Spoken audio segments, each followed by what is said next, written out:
Welcome back to Q&A. Also in Rio de Janeiro at the Earth Summit 2012 was New Zealand actor Lucy Lawless, with a group of celebrities calling for the high Arctic to be made a global sanctuary. Shane Taurima spoke to Ms Lawless just before she left Rio and began by asking her what she made of the summit and the ministers' claim it had made good progress. Well, the consensus, I tell you what, the media, there were a lot of long faces the last couple of days. They were disgusted, a bit depressed. They were saying we didn't expect so little so soon. And yeah, there's a bit of a feeling of that governments are kind of in the back pocket of the fossil fuel companies. What do you think? I think if in the Rio Plus 20 text there isn't mention of tipping points and the fact that billions of people are going to face calamitous extreme weather events in the next 20 to 40 years and beyond, then it's not dealing with the realities.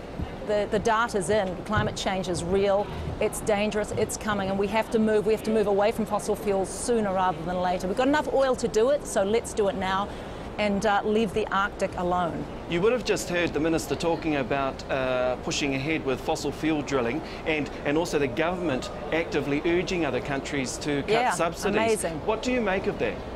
You know, I keep going back to this 1 month. I think it was in the lead up to us having that no drilling, no coal mining in the national parks, that whole protest that we were part of.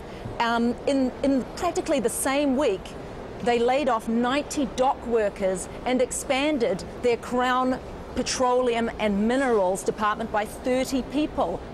Up until that time, that department was called the Crown Minerals Department, and they renamed it the Crown Petroleum and Minerals Department and spent I don't know how many tens of millions of dollars wooing overseas oil drilling companies to come down here where we have no regulation to speak of.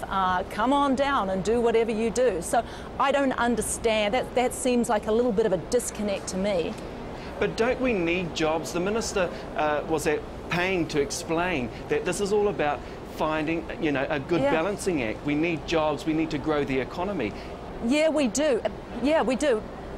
How can a dwindling resource be a growth economy? I mean, be a growth industry? The future is all going to be in renewables. I know Pure Advantage estimated that there's a $6 trillion clean energy race out there for technology and know-how products. So let's be part of that. You're quoted as saying the government needs to recognise that there is a global clean energy race underway that could position New Zealand to achieve lasting, sustainable prosperity. What do you mean by that? Meaning that's where the future's at. You know, we have amazing intellectual property around geothermal, hydropower. We should be selling that all over the world. There's so much business out there. We should be aggressively targeting that. We should be educating our young engineers and our scientists to be growing that field and sharing that technology. There's just so much to be gained. When we talk about a green economy, do you think that New Zealand as a country, that we are committed and we're leading the way? Because the Minister also made reference to that quite a few times, saying that we're leading the way. She blew my mind. She blew my mind when she said that, you know, because... You don't agree? Well, you'll be reading a lot of stuff in the papers now. In the English papers, there was something in the Dominion Post the other day about how we are falling far short, how our ranking in just about every table is slipping. We've gone from, I don't know, number 4 down to number 14 or something in the last 15 years. We have a woeful recent history, and that's at odds with the way we see ourselves. We've actually gone from 1st in 2006 to 14th in 2012. Do you think the people at home will be surprised to hear about those rankings? They might be, but let's hear all of it. Let's have floodlight on this issue so that we can start to build something really sensible, to have a proper view of ourselves and go on with a bit of honesty. How about that? Putting all of this into context, what real difference do you think little old New Zealand can really make?